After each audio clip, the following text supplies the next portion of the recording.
Hello, আজকে সকাল থেকে বেশ ভালোই বৃষ্টি পড়ছে। বৃষ্টি থামার পরে বেরিয়ে পড়লাম একটি কাজে। আমাদের মেদিনীপুর শহরে ঘেঁষা কিছু জঙ্গল রয়েছে। আজকে সেই জঙ্গলের উদ্দেশ্যে রওনা দিয়েছি। সামনে একটি ছবির কাজ আছে। সেই ছবিতে কিছু দৃশ্য জঙ্গলে রয়েছে। তারই রেকি করতে আমি পৌঁছে গেলাম জঙ্গলে। শুনুন জঙ্গলের শব্দ। কত পাখি ডাকছে, শুনতে পাচ্ছেন? এই যে এটি জলাশয়। এখানে জঙ্গলের পশু পাখিরা জল খায়। হাতি আছে কিন্তু এই জঙ্গলের মধ্যে। তারপরে এই জঙ্গলের মধ্যে আমি একটু ভয় পাওয়ার অভিনয় করলাম।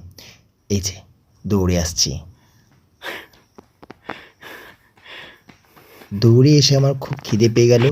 রাস্তার ধারে একটি দোকানে ঘুগনি খেলাম। ব্লগটা কেমন লাগলো অবশ্যই আমাকে জানাবেন। টাটা।